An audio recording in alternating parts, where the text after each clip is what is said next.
So hi everyone, welcome to Recess, brought to you by Roadmunk. We're really glad you could take a break with us today. For those that have attended our sessions before, we paused the series briefly to give space to spotlight Black voices and stories when the Black Lives Matter marches started across the globe. And as for why we started Recess, due to COVID-19, we postponed all of our in-person product-to-product events that were hosted in Toronto, New York, and Chicago. So for the time being, Recess is where you can learn about all things product with really awesome PMs. My name is Amy, and I'm a content marketing specialist on the Roadmunk team, and I'll be hosting our Recess session. If you do follow our community, we also have a podcast called Product to Product that I host and produce that you could subscribe to on your preferred podcasting platform. As for Recess, we'll be recording this live session, but we will also be posting the recording plus a summary with time codes on our Medium page in the coming days. We'll just wait a few seconds. Again, feel free to let us know where you're from, what company you're at, and what role you're in. And let us know if you're a repeat attendee because we love seeing that. Today we have Liz, our events manager, moderating. She'll be taking your questions. So feel free to send them throughout this conversation, use the Q&A box, and we'll answer them in the last 10 minutes of this 30-minute session. So let's get started. Today we have Sean from Igloo Software with us. Welcome to Recess, Sean. Liz, I think you'll have to unmute for me. Yeah, thank you. Hi, Amy. How are you doing? Great to see you. Good. Yeah, your background is beautiful. I wish I was there at the cottage. I do too. So Sean is currently the VP of Product Strategy at Igloo Software. He's been practicing Agile development, Agile with a capital A, everybody, for more than 10 years as both a product manager and software engineer. So Sean, let's get right into it. Can you introduce yourself and tell us how you got involved with product? Yeah, so as Amy mentioned, I'm a VP of Product Strategy at Igloo Software. I started with a background in computer science, graduated from McMaster University in Hamilton, Ontario, just down the road from where I am right now. After that, I got a job at Motorola working on 3G network infrastructure software. That was a really cool experience straight out of school. We'd write code at our desks, ship it over to a lab, walk into this huge room with really cool machinery, and get to see some things that we take for granted today, like streaming video to a handset over a cellular network, something that we're all used to now, but that time it was pretty unique. From there, I worked there about 3 years and then decided it was time for me to move back to Canada. I had been based in Arlington Heights, Illinois. So I got a job in QA at Siebel. Highly recommend that to anybody. Spend some time with your QA teams on whatever product you're working on. You're going to learn a lot about how the product works, and it's a really great mindset to have when you're tackling new product problems. From there, I moved back into application development, but realized after a little while that maybe development wasn't my calling, and started looking around for other opportunities. And that's when a few of my colleagues had made the move into product and kind of brought that up to me, and I thought about it a little bit, applied, got a position, and right around that time we were shifting over to agile development. So it was a really good opportunity for me, shifting from the application development side into product management and starting to work with our team on developing our agile processes. I stayed at Oracle for about 14 years and then moved to Igloo. And at that point started my move into more of a product leadership position. Yeah. Where was Oracle based? Well, Oracle headquarters in California, but I was in an office in Markham. So we had been through multiple acquisitions. I think Janus Systems originally bought by Siebel, and then we were part of the Siebel acquisition to become Oracle employees. So I see. Did you have really good lunch options? When I was on the few trips down to HQ, they definitely had a great cafeteria setup. Oh, okay. We were a smaller satellite office, so unfortunately there was no catering for us. I see. So can you give us a high-level overview of what Igloo does and how your role fits into the organization? Yeah, absolutely. So at Igloo, we're the leading provider of digital workplace solutions. In fact, we're just named the leader in the Forrester Wave survey for intranet platforms. So essentially, for those of you that aren't familiar with digital workplaces, think of taking your old intranet platform that's kind of a internal web page, very top down, and turning that into more of a digital destination where users can share content, where they can collaborate. You can have various news channels. You really can build any type of solution that you want in order to meet the needs of your organization. But in that, we also offer a number of different pre-built solutions to let you solve common business challenges. So every organization has to onboard new employees, for example. So we offer an onboarding solution that lets you walk your employees through, your first day, your first week, your first month, et cetera. We also package our application in multiple different ways. So if you just need one solution, you can go and purchase that solution. You can purchase a bundle of solutions.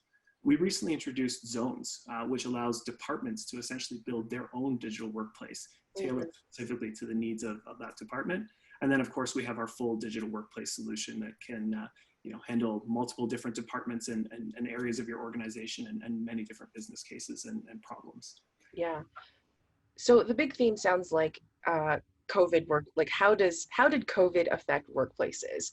And how have you seen the need for your tool to change due to COVID? And what has your product team done differently, if anything at all, to help support these users? Yeah, so one of the advantages for us is that our product is designed to enable organizations where your employees may not be co-located. So we deal with a lot of organizations today that are global.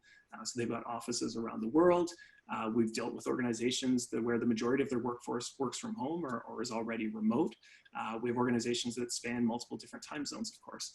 So our product is designed to give that two-way communication, both top-down and bottom-up, as well as enabling collaboration across the platform. So the business challenges that we solve are in areas like knowledge management, team collaboration, corporate comms, and culture engagement. And the really interesting thing, and I've heard this phrase used a bunch of times, we're in the big work from home experiment right now. And so one of the great things for us at Igloo is we've gotten a lot of validation from our existing customers that the solution and the tool that we're providing to them has been fulfilling the needs that they have in this time. With tons of feedback from our existing customers saying that they don't know what they would have done without having Igloo as that central source of information, that trusted source of information during this time. When you think about it, this is a rapidly changing situation. Things change on a day-by-day, week-by-week basis. You've got information coming from local, provincial, or state organizations, from the federal government. How do you keep track of all that information in a way that you're communicating it so that your employees know what your organizational standpoint is, what your newer policies are, what your future direction is? It gives you that capability of keeping all of that information in one place and then linking out to those trusted sources of information at the same time. Yeah. So you mentioned in our pre-interview that your team actually turned around a solution bundle in 6 days. Super quickly, I think, for like a life cycle of a feature. What are some things your product team did to achieve this? Yeah, so I have to say, it wasn't just the product team. This was an organizational-wide effort. And I would think from our first brainstorming session, it was about 6 days, maybe 7 days before we turned this around and we had it out to customers. What we started with was we obviously knew our tool and we knew the capabilities that we had in our product. So first thing we started with was what elements of our solution are going to be the most critical for customers at this time, right? What are the things that they absolutely need? So we started there as a basis. And what we ended up with was essentially a 3-solution bundle that we felt would have really good traction with our existing customers, as well as people that aren't already Igloo customers. What we focused on was first leadership. So we knew that executive leadership teams were going to have to make big decisions. They were going to have to communicate, and they were going to have to do that without being in the boardroom, without being in the same office. So we've created a leadership center for those individuals to be able to converse and come up with the plan for the organization. Then we realized that those plans are going to have to be operationalized. So there's going to be a team of people, your HR team, your facilities team, your finance team, your legal team, who are going to be implementing these decisions that the executive team is going to come up with. Those people need an area to be able to collaborate and work together. And then finally, as I mentioned before, news, right? Having the opportunity to give your CEO a voice and be able to address your entire employee community, have the ability to communicate if your offices are closed, if they're open, do people need to go up and pick up new hardware? Do they need to grab supplies for their home office? being able to provide updates to your entire organization made a newsroom an essential part of this. So from the first day that we really brainstormed on this, we started work. We had some people on the implementation side putting together some proof of concepts. We vetted those internally across the entire business. What do we think our existing customers are going to want? We pulled our sales team in and said, hey, from the customers you're talking to externally, what do you think they're going to want? And I think we had this out by the next Wednesday, but during that time, we shifted to work from home. So not only did we get this out in 6 days, but we also enabled a shift to remote work for our entire organization, and we're still able to get this out to customers really quickly. Yeah. So as a leader, how do you help support your product team when time is like a time crunch, when before it may not necessarily have been before the pandemic? Maybe your roadmap is a longer time, now it's like, okay, we really got to push this out. Yeah. So we've been pretty lucky, again, because of the industry that we're in. We've been able to continue focus on our roadmap. The features that we're releasing are all in line with enabling our customers to be able to work from home, to communicate, to collaborate. One of the things that we've done as a team, though, we actually had a unique challenge. We've had 2 new employees on our team start since we've shifted to full-time work from home. And so one of the things that, there's a couple of things that we kind of enabled as general house rules when we went to work from home. And one of those was always keep your video on, all right? Unless you're eating lunch, then we don't need to see that. But having the team have that face-to-face opportunity has been really important for us. Yeah. We also do a daily social stand-up. So every morning, kind of replicating that feeling of people coming into the office, getting to their seat, that little bit of social chit chat every day where people talk about their day, their families, etc. We've tried to keep that going, even though we've been work from home. As a leader, that was really important to me, having new people joining our team, giving them an opportunity to interact with our other team members outside of the standard work conversations, so that they weren't always in a Zoom talking about something business oriented, but they had that opportunity to also make connections with other team members. Yeah. The other thing that obviously you have to juggle in these times is your technical architecture, making sure that your environments are all standing up, and ensuring that you're balancing both your technical roadmap as well as your product roadmap at these times. So. Yeah. What does your product team look like at Igloo? Who are the team members? Yeah, so our product strategy team at Igloo is made up of both product managers as well as UX designers. So we keep those 2 areas of the organization very, very tightly coupled. Our product managers own a few key areas each within our platform, and work with no more than 2 of our development teams each. Our UX designers also own multiple areas of the platform. And we make sure that our product owners and our UX designers are all working together. So we don't do a paired structure, but we allow each product owner to work with each of our UX designers. And then each of those pairings works very tightly with our engineering leads for each of our development teams. And for us, that's a really important group of people. They're responsible for making sure that each of our development teams understands what we're working on, why we're working on it, and again, balancing the priorities in terms of our product and technical roadmaps as we move forward and evolve our platform. Yeah, I was speaking to a PM and she mentioned that she works really closely with UX researchers because their company is big enough to have that role. And she mentioned how important it is to, have those surveys, have these people gather feedback for you. Does your team have that? Is that one of the roles of the UX designers? So we don't currently have a dedicated UX researcher. We do have, though, our UX designers perform that role. And so they work very closely with our customer success team, with our support team, interacting with our technical sales consultants, our technical account managers, to understand how our existing customers are using the platform, as well as gaining feedback from prospects to understand what prospective customers are looking for in a digital workplace solution. So they have, they've built relationships and a network throughout Igloo in order to be able to gather that information both internally or set up a meeting with a customer if they've got a new design or a wireframe that they want to walk through, and essentially track customers that have strong interests in particular areas. And we reach out to them on a regular basis to gather feedback. Yeah. So in your career, you've also worked with teams that are spread across different time zones, literally across the world. Yeah. What were some of the challenges that you encountered and how did you overcome them? Because I think it's more common now because a lot of teams are going either full remote, full distributed, whatever the term you like to use for that. Yeah, Um, I wish I could say that I've overcome every one of those challenges. Unfortunately, that's not always been the case. But there's a few lessons that I've learned over time working with geographically distributed teams, and really all of those challenges for me have always boiled down to communication.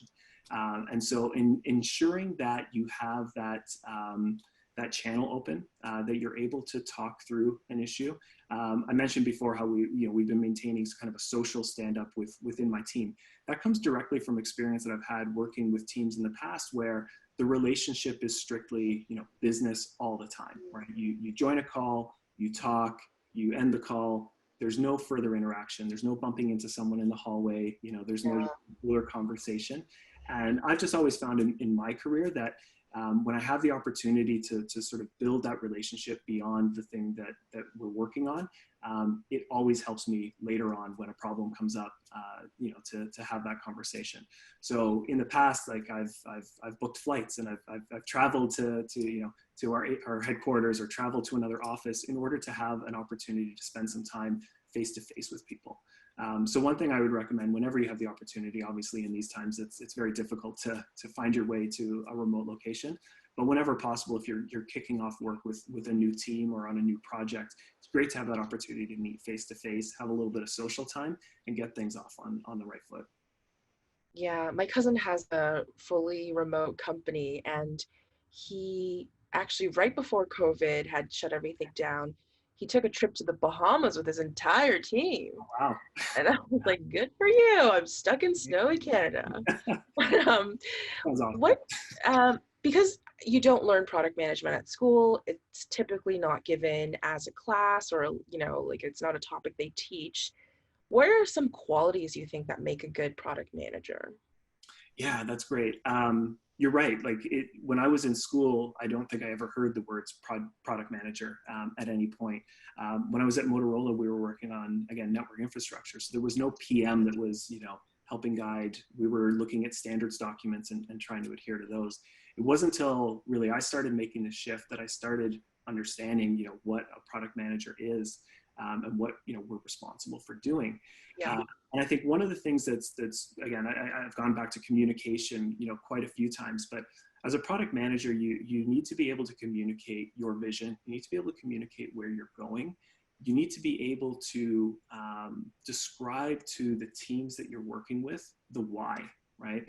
That question comes up all the time, and it's there's never an exact science to product management. If it was just an algorithm, it'd be really, really easy. But you're taking and aggregating information from a number of different sources. Right. So being able to communicate to others and explain to them why this thing is prioritized above this other thing, and making compromises on that prioritization and the order in which you're going to do work, I think is key. So for me, it really comes down to communication.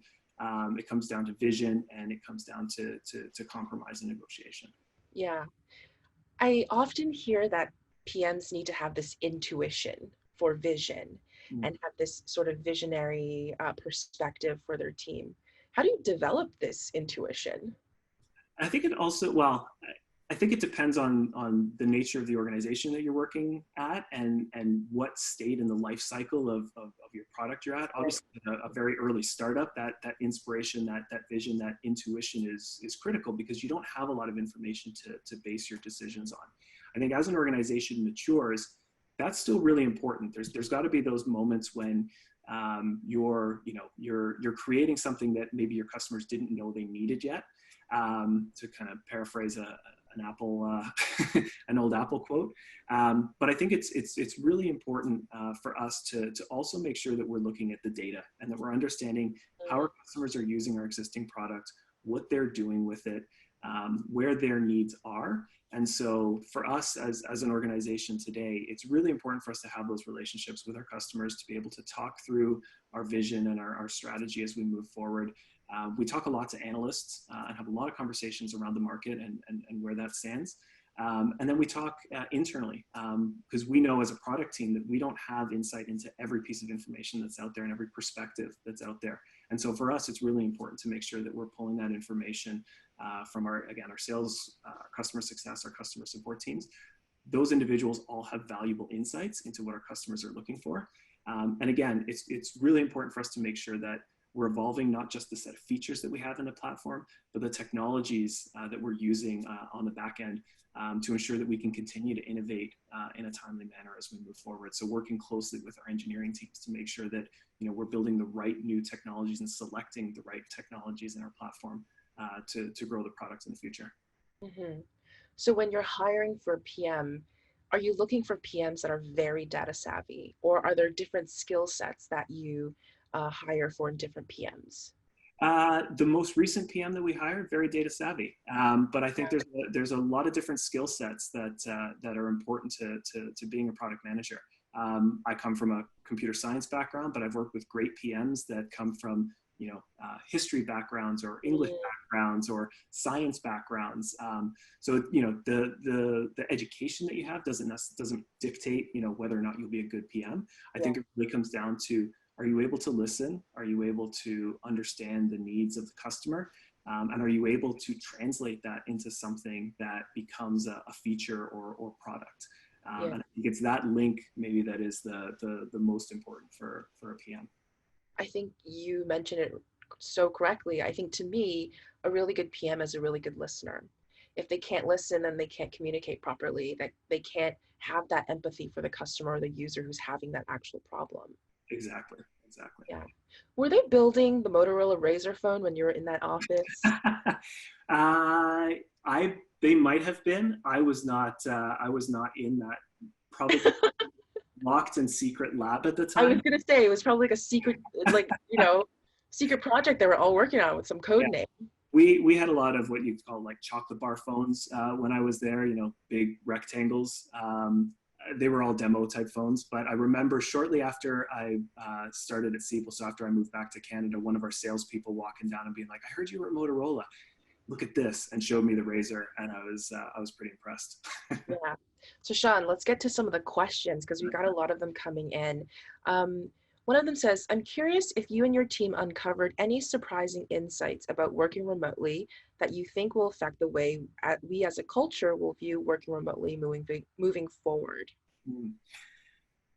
Great question, and something that we've continued to talk about over the last few months. I don't think we're far enough along to draw a conclusion. I think things have swung very much in the direction of work from home. You see a lot of companies right now saying that they're going to move, close their offices. Everybody's going to work remotely. I tend to be of the opinion we're going to start to swing back a bit more towards the middle. I think what we're going to find is people can do a lot more remotely than maybe we anticipated or than we expected.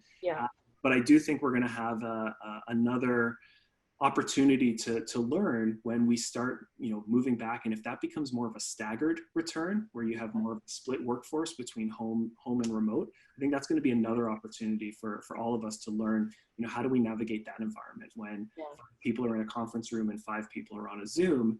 That's a very different dynamic than having everybody remote or having everybody in the room at the same time. So well, product people, we love A/B testing, so we'll just have to do that. It's an opportunity, Amy.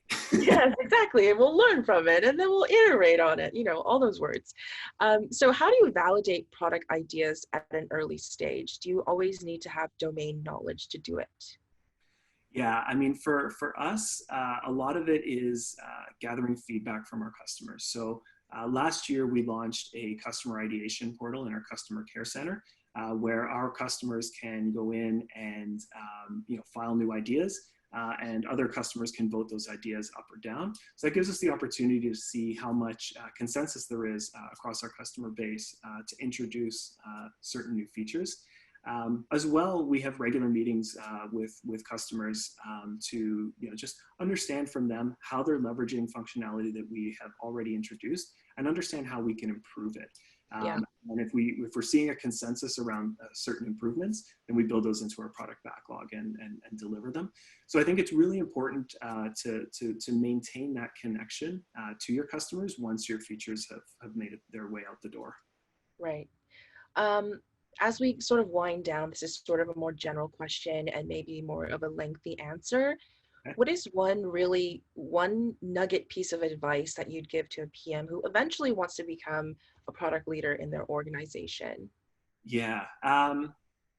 So first off, learn what the job is. Seek out people that are doing the job, talk to them, because it is a different job being on the leadership side than it is, being the product manager and creating, stories and working directly with the teams. So find someone that's in the role and talk to them and understand, what they see the role as being. If you decide that that's the route that you want to take, I would say finding opportunities to hone those skills in your current role is really important. So find a project that you can lead, or find an opportunity to work with a cross-functional team. That's going to give you experience to reinforce this is the path that you want to go on, but also gives you the opportunity to build your network and build your skills in those areas that you're going to need later on as a product leader. So yeah, I would say, find someone that can tell you what the job is, figure out what the skills are, and then find opportunities to exercise those in your current role. Yeah, sort of have a mentor and a sponsor to lead you down that path. Yeah, I mean, mentorship is such a great tool, and it goes both ways, right? I've had some great opportunities to be mentored by people in the past, and that shaped the way I've approached leadership and the way I've approached my job as a product manager. Sean, we talked a lot about product, but what are some of your interests that are completely non-tech related? Oh, okay. So uh, Building a beautiful cottage, as you can see from your background. I wish I could claim. We do have a cottage though, so we do try and spend as much time as we can up there. That's when my kids are not in sports. They're both big athletes, so we try and make it to every game that they have. So soccer in the summer, hockey in the winter. Yep. Soccer really all year round these days. But yeah, the other thing, I'm a runner, so yeah, I try and take a few hours each week to hit the roads, and an opportunity to kind of rest my mind and unplug from everything else. I'm not one of those people that can think about work while I'm out running, so it's a way to force my brain to reset. So do you listen to anything while you run? I used to, and I don't anymore. But if I'm in a week where I'm feeling a little bit low on motivation, sometimes I break out some music. Yeah. And do you run on like trails, or do you like just road running? I prefer to run on trails if I can, but the majority of my running's on the road. Right. Okay, so everyone, as we wind down on our session, I want to thank Sean for being really generous with his time and being a guest on Recess, and you, the viewer, for attending. Sean, where can people find you? Do you write on Medium? Do you tweet on Twitter? Do you want to connect on LinkedIn? Yeah, I think LinkedIn would be the best place to connect. So yeah, you can find my information, I believe, from the invite from this session. And yeah, that's the best. Okay, great. We'll be posting this recording and a summary with time codes on Medium, so look forward to that.